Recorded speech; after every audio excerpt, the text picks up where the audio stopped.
Ce matin, je vous invite à ouvrir votre Bible à Actes chapitre 8. Actes chapitre 8. Et nous allons regarder la fin de ce chapitre. Actes chapitre 8 à partir de verset 26. Actes 8, verset 26 jusqu'à la fin du chapitre. Et comme je vous ai dit la dernière fois, ce passage est mon passage préféré de tout le Nouveau Testament. Et donc, moi, j'aime bien cette histoire. Quand je le lis, je me mets dans la situation et dans le contexte là. Et c'est vraiment chouette de voir comment Dieu peut choisir un homme, se servir de lui pour amener une autre âme à lui. Donc, c'est notre désir, n'est-ce pas, d'être des outils dans la main de Dieu afin d'accomplir sa volonté parfaite. Et donc, lisons ensemble ces quelques versets ce matin afin de comprendre ce qui se passe là et pour voir ce que le Seigneur veut nous enseigner, veut nous montrer à travers sa parole.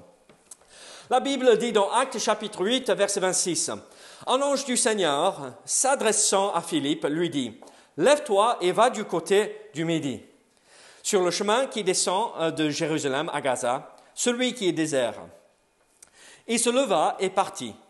Et voici un Éthiopien, un eunuque, ministre de Candace, reine d'Éthiopie, et surintendant de tous ses trésors, venu à Jérusalem pour adorer, s'en retournait, assis sur son char, et lisait le prophète Ésaïe.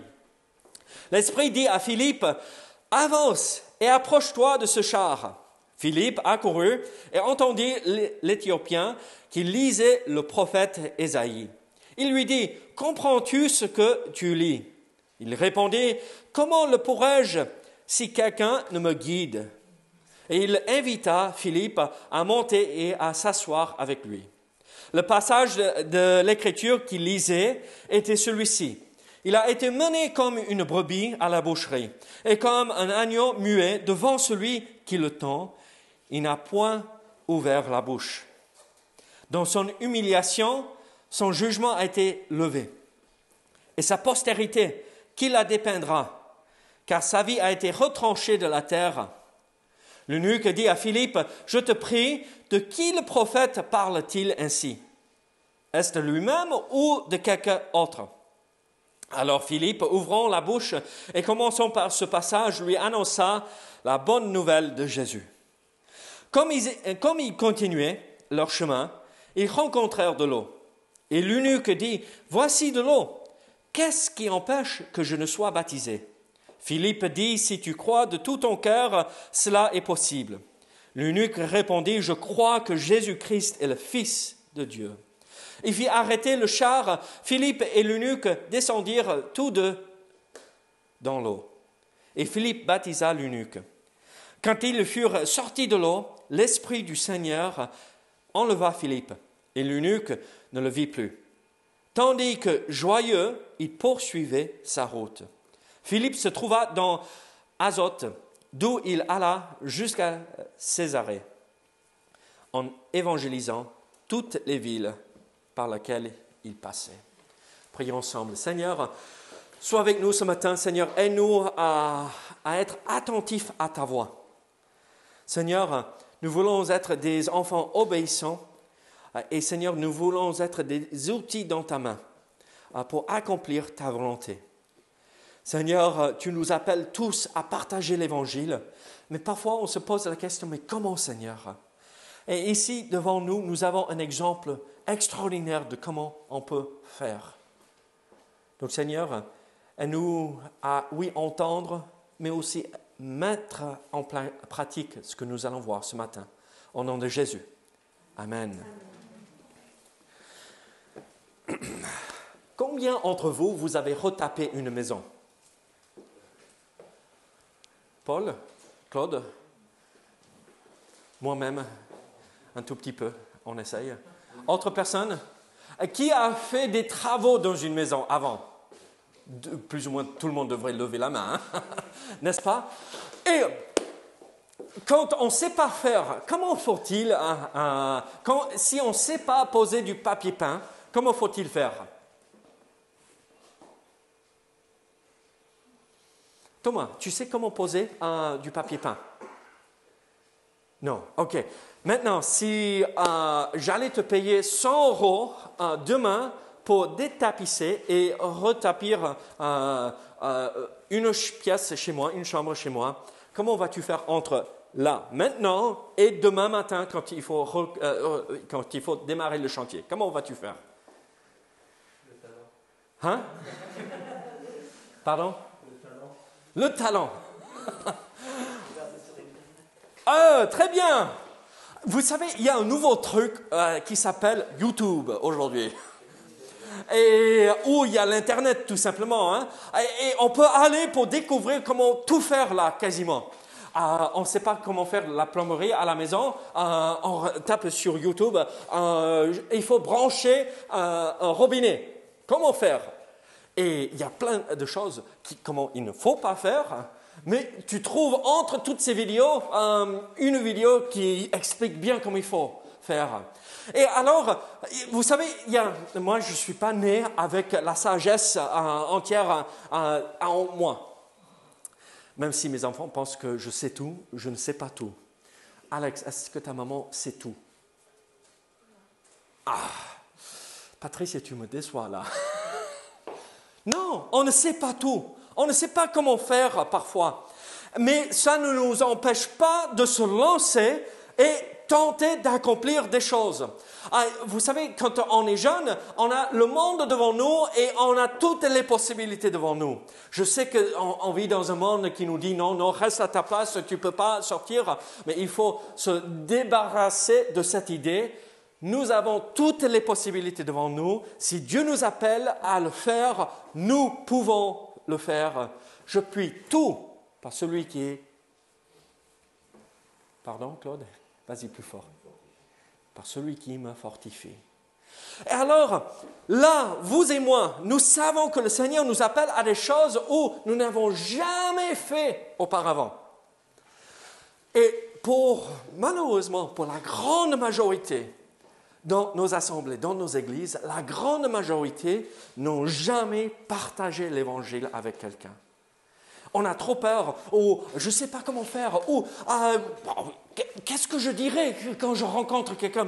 Mais c'est pas, je ne suis pas le pasteur quand même, ou je ne suis pas le diacre de l'église quand même, je suis personne, je ne suis pas la monitrice dans l'école du dimanche, mais alors c'est à eux de le faire. Et nous savons et nous comprenons que Dieu nous appelle tous à être des témoins, même quand nous ne savons pas comment faire.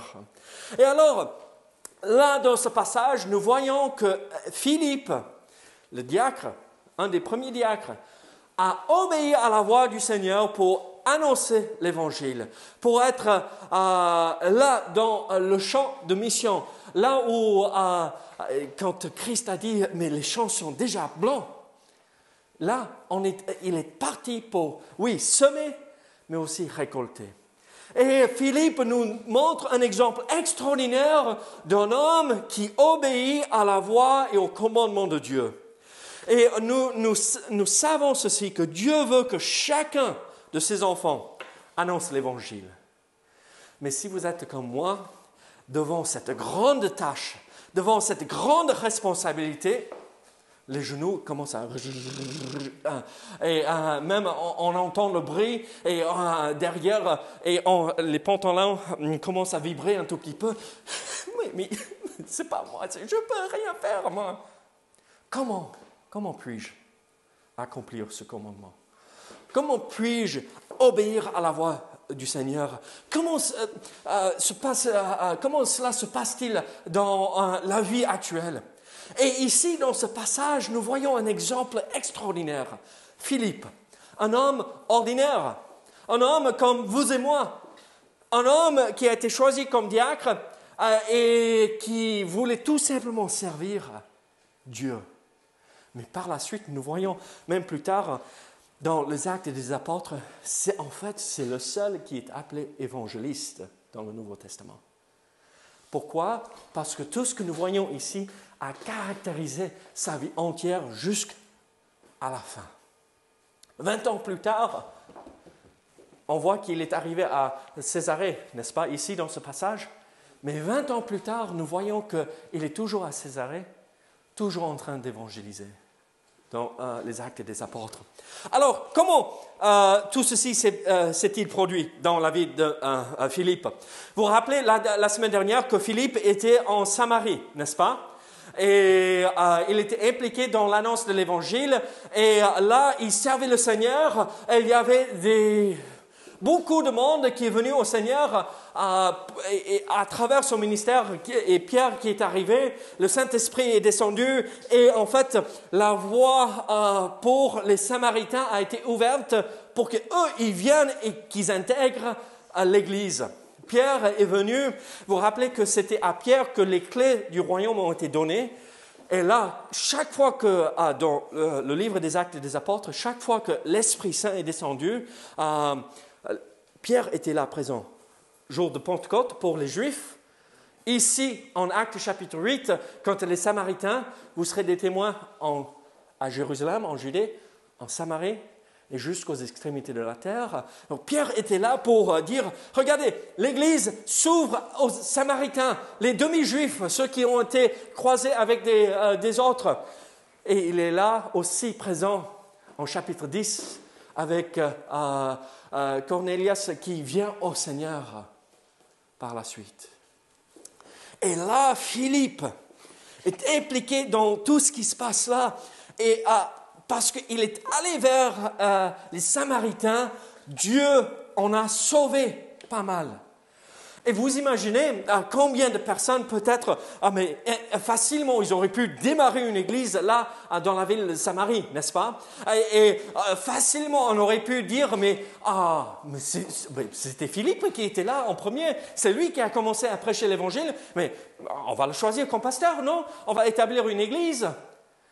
Et on va le mettre là, n'est-ce pas? Ça serait chouette. Mais regardez ce qui se passe ici. Dans le verset 26, juste après tous ces événements, un ange du Seigneur s'adressant à Philippe lui dit, « Lève-toi et va du côté du midi sur le chemin qui descend de Jérusalem à Gaza, celui qui est désert. » En fait, dans les versets 26 à 34, nous voyons que quand Dieu nous appelle à le servir et à annoncer l'Évangile et à amener des âmes au Seigneur, en fait, nous voyons qu'il prépare le chemin devant nous. Il prépare le cœur de ceux que nous allons rencontrer. Parfois, le cœur est dur comme de la pierre. Et il faut partir avec un marteau-piqueur et travailler. C'est pas facile parfois. Et je ne suis pas là en train de dire qu'il faut taper dur sur la tête des gens. Non, avec douceur et avec respect pour la personne. Mais parfois, le cœur est dur, le terrain est dur et rocailleux. Mais Dieu, c'est sûr et certain, si Dieu nous a appelés à être dans un endroit, c'est sûr et certain qu'il nous a appelés à le servir en annonçant l'Évangile et il travaille les cœurs de ceux qui sont autour. Et là, Philippe est en Samarie et il se dit, là, Seigneur, gloire à Dieu. Bon, c'est un peu mon idée. Gloire à Dieu de ce que tu fais, moi je vais rester là. Et l'ange vient lui dire, non, lève-toi et va à Gaza, dans cette route qui mène à Gaza. Et dans le Nouveau Testament, il y a 2 Gaza, d'accord? Un qui a été détruit et un qui a été reconstruit quelques années plus tard, après une guerre. Et regardez, ce n'est pas juste aller à Gaza où il y a du monde, mais celui qui est désert, celui qui est détruit, celui où il n'y a personne. Et vous imaginez être Philippe dans cette situation, mais peut-être que je me suis trompé, peut-être que je n'ai pas bien entendu, mais Seigneur, pourquoi tu me dis de s'en aller de là où il y a des âmes pour me retrouver au désert, dans un endroit où il n'y a personne? Ça n'a pas de sens. Mais Philippe obéit instantanément. Moi, je ne sais pas pour vous, mais si j'étais Philippe et si un ange se présentait devant moi et si l'ange disait, David, va à Aspect. Et, ok, je vais immédiatement obéir si un ange apparaît. Bon, je vais vérifier que c'est bien un ange du Seigneur, mais je vais obéir. Bruno, si tu vois un ange, qu'est-ce que tu vas faire? Peut-être moi, en fait, honnêtement, moi, je vais m'évanouir. J'aurais tellement peur. Mais toi, qui n'as jamais peur de rien, qu'est-ce que tu vas faire si un ange te parle? Si on parle, je vérifie d'abord s'il vient de la part de Jésus. D'accord. Et s'il vient de la part de Jésus, qu'est-ce qu'on dit? J'obéis. OK, on obéit. La grande majorité des croyants aujourd'hui ne vont jamais voir des anges. Hein? Mais là, un ange apparaît. Et regardez, il s'est adressé à Philippe, lève-toi et va du côté du midi. Et regardez, verset 27. Il se leva et partit. Immédiatement, il a obéi à la voix du Seigneur. Et là, en fait, nous voyons que Dieu donne une direction à Philippe. Il donne une voie à suivre et il obéit. Il suit. Peut-être parfois, Dieu nous place dans un endroit pour rencontrer d'autres personnes et on se pose la question, Seigneur, pourquoi tu m'as placé dans cette ville pourrie ou dans ce village où il n'y a rien qui se passe? Mais pourquoi je suis là? Mais Philippe a obéi et à nous de faire pareil. Donc nous voyons que Dieu dirige Philippe et en verset 29, nous voyons que ce n'est pas un ange qui lui parle, mais regardez verset 29. Qu'est-ce que nous voyons ici en verset 29? L'Esprit dit à Philippe, avance et approche-toi de ce char. Nous voyons, au grand étonnement de Philippe probablement, qu'il rencontre quelqu'un dans ce lieu désert qui est abandonné. Et là, il arrive dans ce chemin qui mène à Gaza, et le Gaza qui est détruit, il n'y a pas grand-chose. Et mince alors, mais il y a du monde. Oh, chouette, il y a du monde. Et l'Esprit de Dieu, le Saint-Esprit, vient et il parle à Philippe. Et il dit, lève-toi, va rejoindre ces gens-là. Quelle réponse merveilleuse. Qu'est-ce qu'il a fait par la suite? Regardez verset 30. Philippe a couru. Là, nous voyons un homme qui discerne la voix de Dieu. Là, il ne fallait pas un ange pour venir lui dire « Mais va parler avec ces gens !» Le Saint-Esprit qui nous parle, qui nous interpelle, a soufflé dans l'oreille. Va, sois un témoin, parle de ton Sauveur. Et il a obéi. Vous savez, malheureusement, pour la grande majorité des croyants dans les églises de nos jours, il faudrait qu'un ange les traîne par la chemise et les mette droit devant quelqu'un avant qu'il parle du Seigneur. Serons-nous à l'écoute du Saint-Esprit?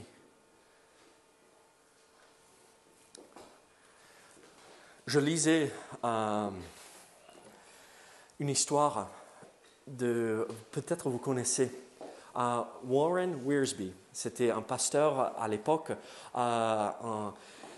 Il a écrit plein de commentaires sur le Nouveau Testament et l'Ancien Testament.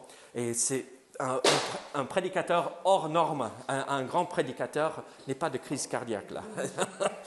Et il racontait, en parlant de ce passage, il racontait une histoire où il était dans son bureau à l'église, il travaillait, il préparait pour dimanche, et tout au long de la journée, il ressentait que le Seigneur lui parlait, va rencontrer cette dame, va la rendre visite, va lui parler du Seigneur. Et cette dame venait à l'église depuis un petit moment et il disait, mais Seigneur, c'est trop tard, c'est sûr et certain qu'elle prépare le repas du soir. Mais Seigneur, non, mais ça va être bizarre que je débarque comme ça, pas prévu, mais Seigneur... Et à la fin, il a obéi à la voix du Saint-Esprit qui le montrait, vas-y, va parler. Et quand il arrive et il toque, et il frappe à la porte, et elle ouvre la porte et elle dit, oh, je suis contente que tu es là, rentre. Parce que tout au long de la journée, l'Esprit de Dieu l'a convaincu, travaillé dans son cœur par rapport à son péché et qu'il fallait être pardonné. Et il a pu le présenter au Seigneur. Elle est venue au Seigneur par la suite. Vous et moi, on devrait être à l'écoute et être prêts à obéir à l'appel de Dieu, d'aller et rencontrer les gens là où ils sont. Alors nous voyons que Philippe obéit au commandement de Dieu. Il se lève, il quitte cet endroit où il y a beaucoup de fruits. Et il part de là, de Samarie, il va dans ce lieu désert, mais il est sensible à l'œuvre du Saint-Esprit dans son cœur qui l'interpelle d'aller dans cet endroit. Et il rencontre l'eunuque éthiopien. Et là, imaginez ce qui se passe là avec Philippe. Déjà, quand un homme important voyage, est-ce qu'il voyage seul?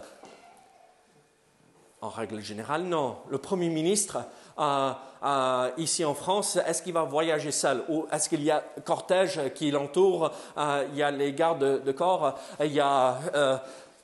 qu'est-ce qu'il y a de plus là? Il y a plein de choses, n'est-ce pas? Mais là, on ne parle pas du Premier ministre, mais on parle du ministre des Finances. C'est le trésorier de Candace. Là, on dit qu'il est éthiopien. Donc ça, c'est juste une référence au fait qu'il vient d'Afrique, d'accord? C'est l'Éthiopie, à l'époque, c'était du sud d'Égypte jusqu'au Soudan, d'accord? Et donc, en fait, en Éthiopie, le roi était un dieu et il ne se mêlait pas des affaires du monde. Et donc, en fait, c'était la reine-mère qui s'occupait de tout, qui s'appelait Candace.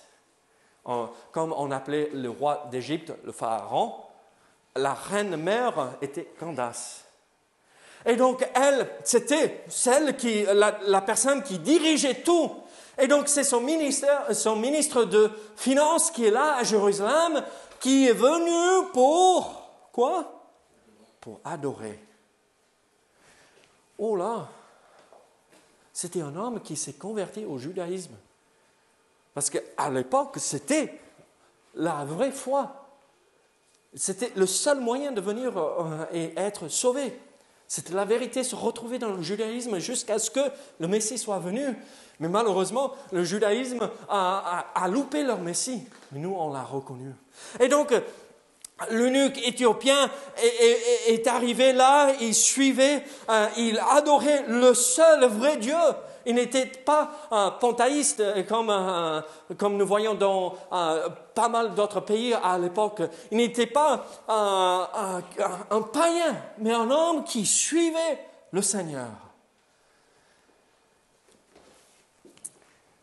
Si vous allez vous déplacer en Angleterre pour, je ne sais pas, visiter des musées, est-ce que vous allez rester un seul jour et repartir?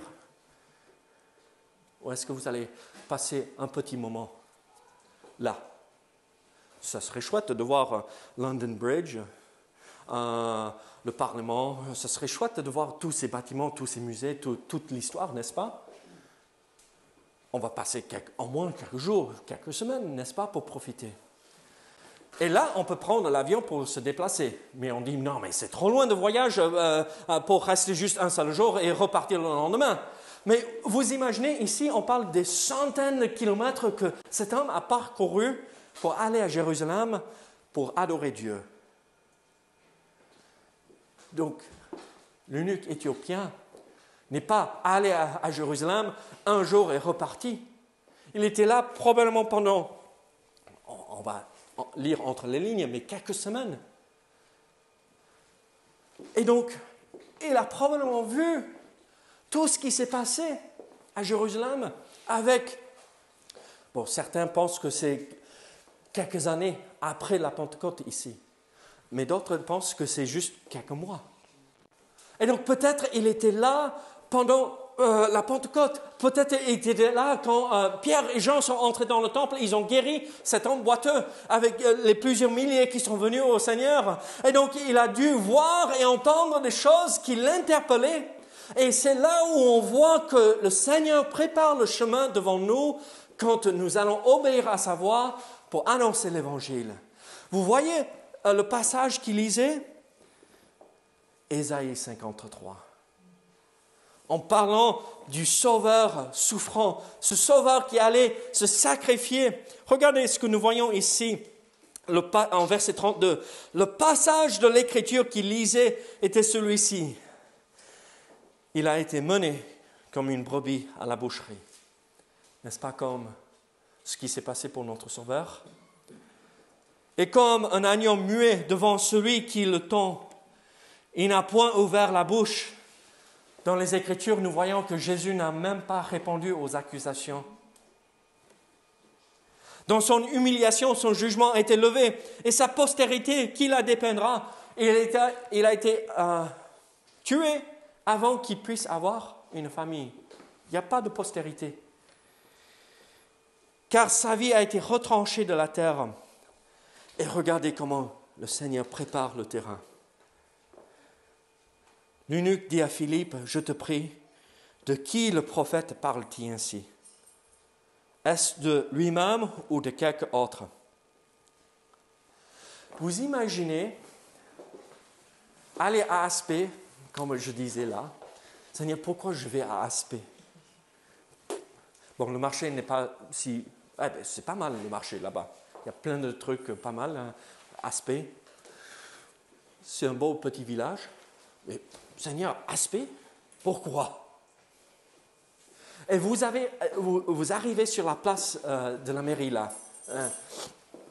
Et là, vous vous mettez à table pour boire le café, au café français là, qui est sur la place. C'est toujours un café français, oui. Beaucoup de Britanniques. Donc, c'est moi qui devrais plutôt aller à Aspé pour parler anglais. Et on s'assoit et on est en train de boire le café. Mais Seigneur, pourquoi voulais-tu que j'aille, que je vienne ici? Mais à quoi ça sert d'être ici quand même? Et d'un coup, on voit quelqu'un qui ouvre une Bible à la table juste à côté, avec la distanciation qu'il faut, comme respecter les règles sanitaires là. Et il fait comme à l'époque, parce qu'à l'époque, on avait la pratique de lire à haute voix, d'accord? Pas dans le silence. Et on entend Ésaïe 53. Vous imaginez comment Philippe a ressenti instantanément? Là, hier, on a passé 1 heure pour regarder les voitures ici en ville pour D-Day. Et Mélisse et moi, on est arrivés juste là. Et la première voiture que j'ai vue, c'était un Ford Mustang. Et en arrivant, et le cœur, et je dis, oh chérie, ça fait longtemps que je n'ai pas ressenti ça. Oh, regarde cette belle voiture qu'il y a devant nous. Et Mélisse me dit, mais David, tu ne ressens pas ça chaque fois que tu me vois? Oui chérie, je t'aime. Mais vous imaginez le sentiment que Philippe a eu quand il a vu, il a entendu que là, cet homme lisait ce passage prophétique par rapport à Jésus-Christ, comment il allait se sacrifier. Vous imaginez son cœur qui a sauté en lui et les tripes. Et Seigneur, je sais pourquoi tu m'as envoyé dans le désert. Dieu a préparé le chemin. Et regardez la réponse de Philippe. Regardez comment Philippe a obéi à partir de verset 35. Alors Philippe, ouvrant la bouche et commençant par ce passage, lui annonça la bonne nouvelle de Jésus. Instantanément, Philippe voit comment Dieu a aplani le chemin devant lui, a retourné le terrain du cœur de cet homme. Et cet homme était là, il cherchait le Seigneur. Et qu'est-ce qu'il fait? Oh non, Seigneur, je suis... Oh, mais Seigneur, qui suis-je pour parler de toi? Mais je ne saurais pas comment dire. Non, il a vu un homme qui cherchait. Il a dit, voilà une occasion. Et à partir de là, il annonce l'Évangile. Est-ce que nous aurons des circonstances qui ressemblent à ceci très souvent dans notre vie? C'est possible. Mais combien d'entre vous, vous avez croisé quelqu'un qui lisait la Bible tout seul pour découvrir? Pas beaucoup entre nous, hein? Mais il y a quand même certains qui disent, mais pourquoi vous êtes comme ça? Pourquoi vous croyez comme ça? Mais pourquoi vous faites de cette façon? Mais pourquoi? C'est peut-être pas la Bible qu'ils lisent, la Bible inspirée de Dieu, mais ils sont en train de lire la Bible qui est gravée en vous et dans votre esprit. Pourquoi vous vous levez le dimanche matin pour aller au culte? Mais c'est le seul jour dans la semaine où vous pouvez faire une grasse matinée. Mais pourquoi? Mais parce qu'il est important de retrouver mes frères et mes sœurs. Et à partir de là, nous pouvons partager l'Évangile. Mais pourquoi tu fais comme ça? Vous savez, la question que moi je reçois la plupart du temps, surtout après que j'ai dit bonjour. Vous êtes d'où, vous? Vous n'êtes pas d'ici, c'est sûr. Je dis un seul mot, bonjour, et bon, il me regarde bizarrement. T'es qui, toi? Qu'est-ce que vous faites? Pourquoi vous vous êtes perdu à Saint-Gaudens dans le Comminges? Mais qu'est-ce qui vous a attiré? Laissez-moi vous dire. C'est la question piège. Et Philippe lui explique le message de l'Évangile, la bonne nouvelle de Jésus. Vous savez, le mot ici, bonne nouvelle, c'est l'Évangile. Ça a été traduit au lieu de translittérer. Bonne nouvelle, il a expliqué, il a annoncé l'Évangile. Nous aussi, on devrait annoncer l'Évangile. Et regardez par la suite, il lui explique tout. Et comme ils continuaient leur chemin, ils rencontrèrent de l'eau. Et l'eunuque dit, voici de l'eau, qu'est-ce qui empêche que je sois baptisé? Philippe dit, si tu crois de tout ton cœur, cela est possible. L'eunuque répondit, je crois que Jésus-Christ, Jésus, l'homme, Christ, le Messie qu'il cherchait. Jésus-Christ est le Fils de Dieu. Ne pensez pas que Philippe a pu faire tout cela dans quelques minutes. Il a dû passer des heures et des heures et des heures avec lui dans ce char quand il roulait, quand ils continuaient leur chemin. Il a expliqué l'Évangile, il a préparé le cœur de cet homme. Et pensez aussi que cet homme était déjà quelqu'un qui croyait dans le vrai Dieu, qui avait une certaine connaissance de l'Ancien Testament. C'était un homme riche et il avait le rouleau d'Ésaïe avec lui. Vous imaginez? Il étudiait la parole. Et donc tout est tombé en place assez rapidement, après quelques heures, peut-être, qui sait combien de temps. Et il dit, mais moi, je repars, mais je veux être baptisé. Si tu crois, tu peux. Alors nous voyons pas simplement que Philippe a annoncé l'Évangile, mais aussi il a aidé l'eunuque à grandir dans sa foi. Ils sont descendus tous deux dans l'eau. C'est important de comprendre cette phrase, dans l'eau.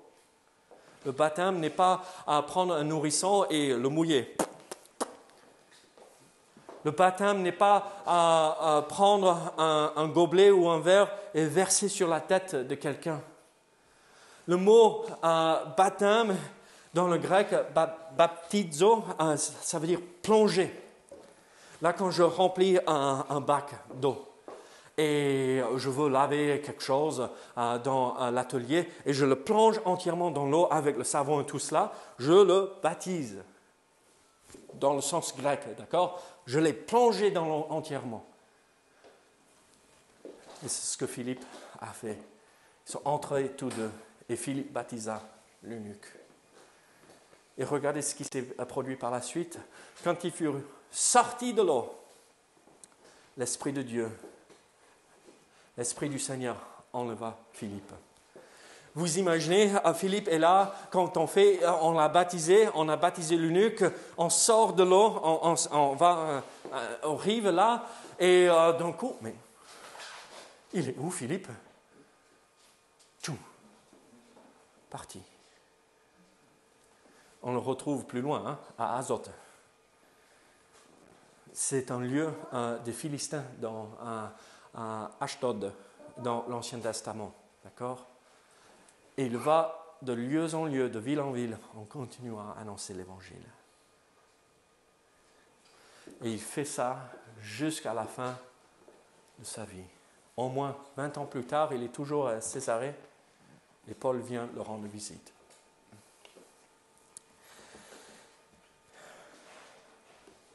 Je vous pose une question.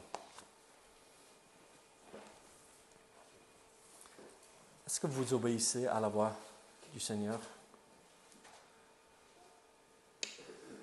Si nous voulons être des enfants obéissants, et Cyril, ça ne fait pas la joie dans le cœur d'avoir des enfants obéissants?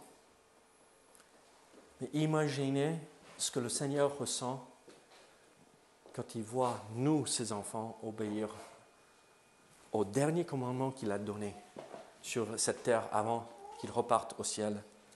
Vous vous rappelez ce qu'il a dit? Matthieu 28.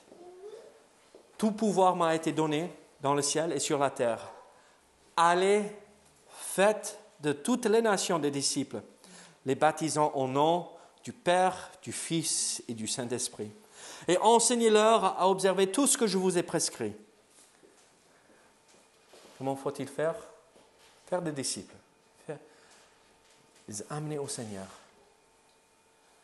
Et est-ce que vous obéissez à la voix du Seigneur? Sommes-nous en train de chercher ces gens qui sont à la recherche du Seigneur? Philippe était un serviteur de Dieu. Vous et moi, nous pouvons être aussi des serviteurs. Obéissons à la voix. Dieu prépare le chemin, il nous donne le message, l'évangile, et après à nous de les accompagner afin qu'ils grandissent dans la foi par la suite. Sommes-nous en train d'accomplir cette mission, cette tâche que le Seigneur nous a donnée? Prions ensemble. Seigneur, merci pour ta parole. Seigneur, merci pour ces moments que nous pouvons partager ensemble. Seigneur, tu es un bon Dieu. Nous voulons obéir à ta voix. Sers-toi de nous, Seigneur. Donne-nous des âmes, pas pour nous, mais pour toi, pour que ces personnes soient épargnées d'une éternité séparée de toi. Au nom de Jésus. Amen.